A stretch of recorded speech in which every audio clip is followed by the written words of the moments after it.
Everyone, welcome to the What's Trending podcast with Tire Review. I'm Maddie Weiner, and we have Ryan Slobodian joining us today.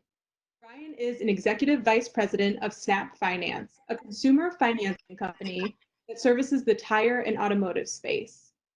Ryan has helped build Snap Finance from the ground up and has 23 years of sales management and operations experience, including serving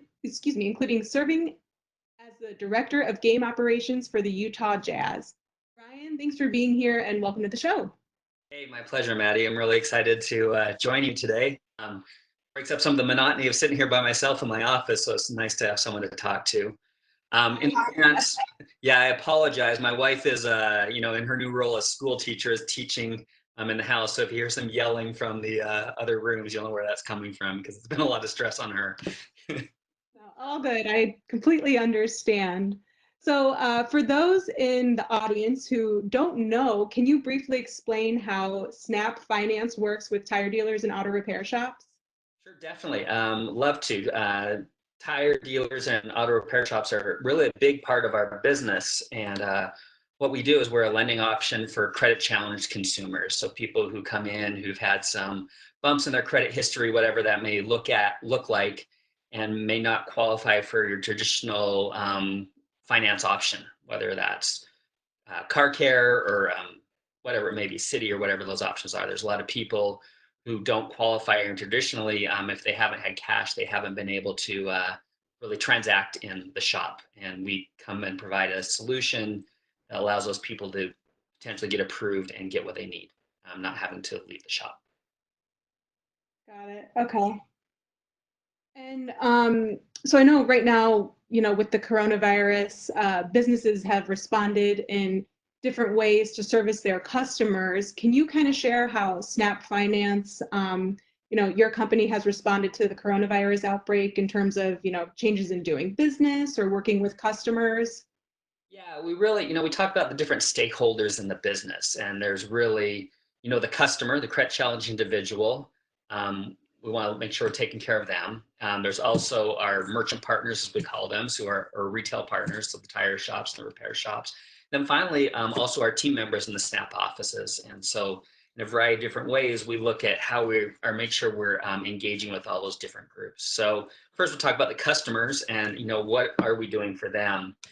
You can imagine people who are probably already in an economically vulnerable state. This is a pretty abrupt transition for them. And so we have set up a new group within our contact center to work with people who are calling up. And a variety of situations may be occur. There may be sickness in their home where they can't go to work, or they've lost some hours in their work, or ultimately they may have actually lost their job. And so they're in a temporary hardship situation. So this is our hardship group.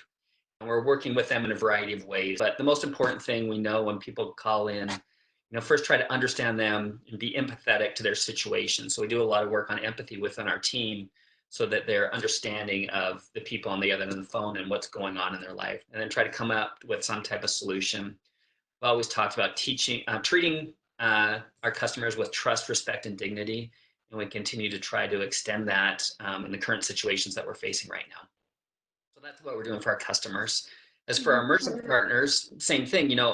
I'm heavily involved in a business, and things changed dramatically 4 weeks ago for all of us. And so trying to again see what we can do to help out, whether it's having our field associates talking to the stores, maybe making some suggestions on how they could virtually start taking applications, either through text to apply or on their websites, or a variety of ways to get those customers approved prior to coming into their shop. So to allow for some form of social distancing if necessary, and limit time and exposure while the transaction's actually taking place.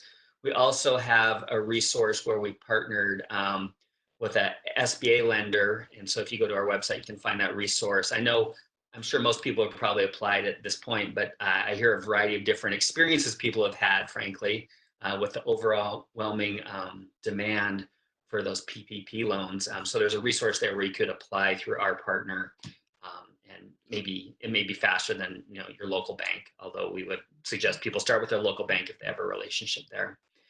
And then finally, for our team members, what have we done? So we Yeah, it was interesting as things were kind of coming along and we were looking and in the state of Utah. So we have two operations hubs basically in Utah, in Salt Lake City, and also in San Jose, Costa Rica. And so, you're trying to be sensitive to both different geographies and what's going on there. And, we had team members where early on we'd said if you are in, kind of a situation where you may be more susceptible to COVID, meaning you have underlying health issues or you're older, we encourage you to start working home now so you feel comfortable.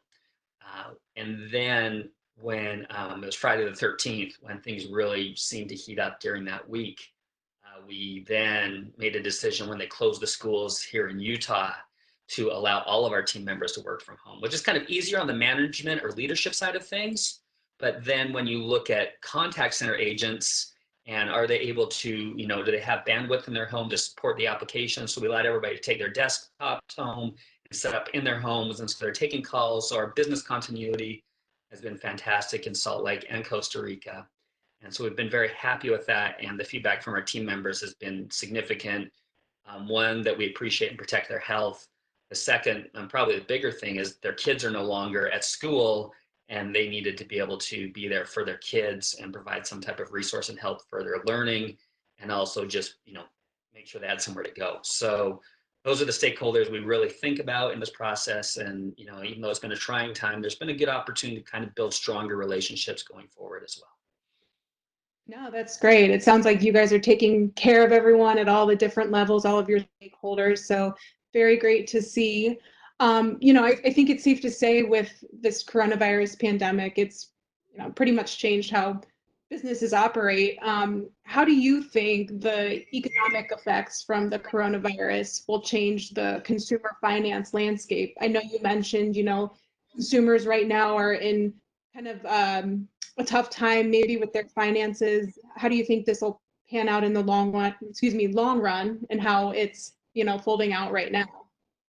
Yeah, I think we've seen, frankly, the demand for our business has still been there right now. People, specifically in tires and auto repair and those sorts of things, those are kind of needs-based purchases, not wants-based purchases. Now I realize a lot of people aren't driving, but a lot of people still are. When your car breaks, your car breaks, and when your tires are bald, your tires are bald, and you need some help. So we continue to see strong demand from people in need of these services. And I think going forward, you're going to see probably a larger demographic of consumers who have taken some type of economic trauma who are now in need of, SNAP services, where maybe they previously would have been a customer of a prime lender.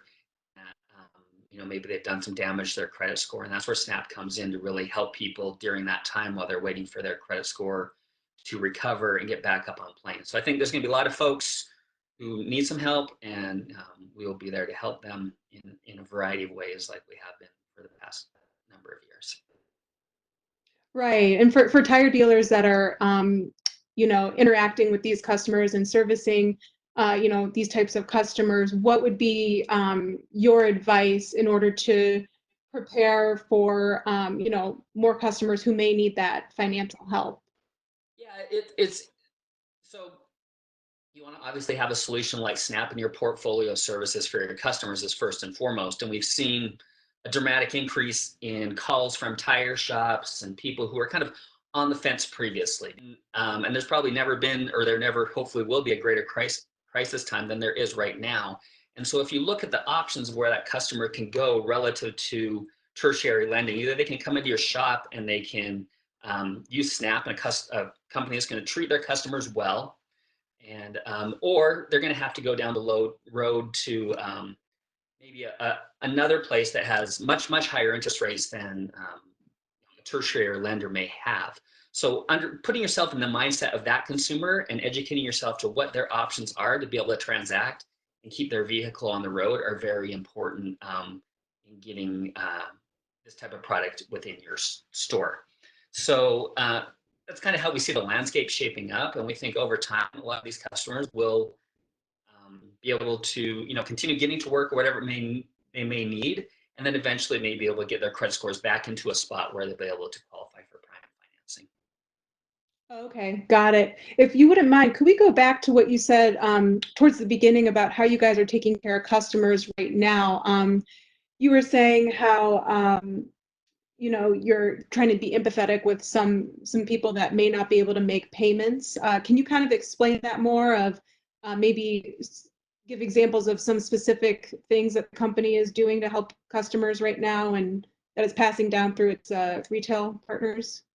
Yeah, sure. So I think, the biggest thing is just trying to understand people on an individual level. Like each person comes in and talking to them and understanding their situation. And they have this payment that's coming up. They have a bunch of payments probably coming up for the next payday, and they have limited hours in their jobs. So it may be okay. Your payment was $75 a month because you've lost, 25% of your income. Are we able to reduce this 25% until your hours come back at your current job? And then we would check in with them over a period of time, see how they're doing, see if we're able to increase those payments back up, or if we would have to extend the term of their agreement with us so they're able to ultimately pay.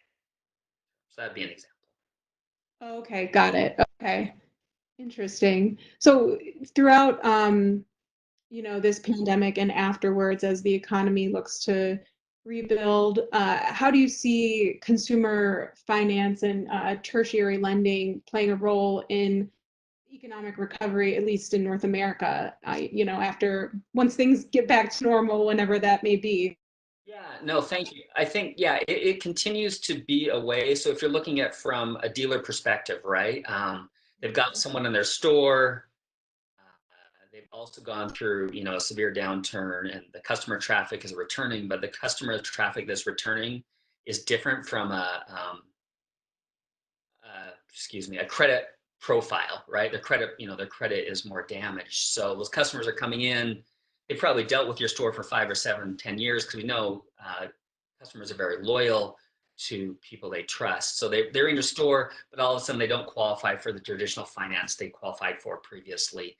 And this is where Snap would come in to fill that gap to help them out. So it's just a tool that you would need in your portfolio of financial products to make sure you're serving each person who walks through the door, because ultimately they're going to need to get that car repaired so they can continue on with their life, getting their kids to their school, getting to their job, or whatever it may be. Because without mode of transportation, how much more difficult would their life be? We know that they will be payment buyers if they can do $75 a paycheck or whatever it turns out to be, which is probably about the typical price for a Snap transaction for some tires, then they're going to be okay. That'll allow them to continue on their road to recovery. They're able to get to their job or whatever it may be. Probably give them a little bit of peace of mind, actually, frankly, that they at least don't have to worry about having a car that's running. So we've Hmm. seen some interesting trends, through 2008, 2009 as well. That, obviously everyone's probably looking back while that was a different type of economic shock. There are some trends that will be the same. Cars will be older on the road. There'll be less new cars bought. People will be trying to make things go longer and further, which obviously leads to, more car repairs or whatever it may be. And so when we talk about crisis points, there's the crisis point where we're trying to help people through. Got it. Yeah, for sure. And you were saying, this can just be another tool in the dealer's toolbox to further serve their customers, especially during a time of need like this. So, Yeah, we have a story from years ago where someone went into a shop and they were on their way to a funeral actually, in a different state, and one of their tires had blown out on their car and they didn't have any cash. And they got to the repair shop and said, I need a used tire. I have $20 cash to throw a used tire on. I have to get this funeral. The tire shop said, sure, we'd love to help you. But your other three tires, they all show have metal showing through as well. You're not going to get very far down the road and have another blowout. It's a dangerous situation. And so Snap came in to help there and, got the guy approved where he had poor credit. He was very thankful and grateful. The tire shop took a $20 sale and turned it into a $600 sale or whatever it was, and he was able to get to the funeral and back safely. Called up after the fact to us and said, hey, thank you very much. I appreciate you guys trusting me and giving me a chance and helping me out in a tight spot. And we hear those types of stories over and over again. 82% of Snap's customers would recommend us to a close friend or family member, which I think speaks highly of our service and the value we provide for consumers. Oh, that's great. Very interesting. Well, is there any other questions or any other points that you wanted to cover that maybe I didn't ask that you'd like, dealers to know about Snap and what you guys are doing now, or how they can, in particular, get in touch with you guys if this is a tool that, they'd like to add to their business? Yeah, no, thank you. I think, with Tire Review, we've had a very strong partnership for a number of years, and we appreciate the opportunity to get on and talk and just check in with people basically. And so I think there's overall a pretty good awareness of Snap and who we are in the industry. But if you've been on the fence and kind of waiting or wondering, we'd love to talk to you a little bit further and help you out. And you can go to snapfinance.com. And just on the top it says become a merchant and click on that. There's some contact information. There's a chat feature available as well. So those opportunities are out there. If you've been thinking, we'd love to talk to you a little bit further. I think the biggest thing through all of this is the ability just to understand our customers, where they're at, how can we help them, be empathetic in tough times and tough situations. And I think, as you read the news, there's just so many examples of wonderful people out there doing really good things. I was reading this quote, and somebody was talking about why America is successful, but it may speak to the world right now, that the world is great because she is good. And I think you've never seen that more than right now, that there's so many great things happening because people are good, and it just touches my heart and warms my heart. And I think we're in a position where we can help people in tough times, just like a lot of your listeners as well. Right, for sure. I love that. That's so great. Great. Well, Ryan, thanks so much for joining us on the What's Trending podcast today. I really appreciate it. And thanks for sharing your expertise. Yeah, you're welcome anytime. Stay safe, everybody. It's been great talking to you today. Thanks.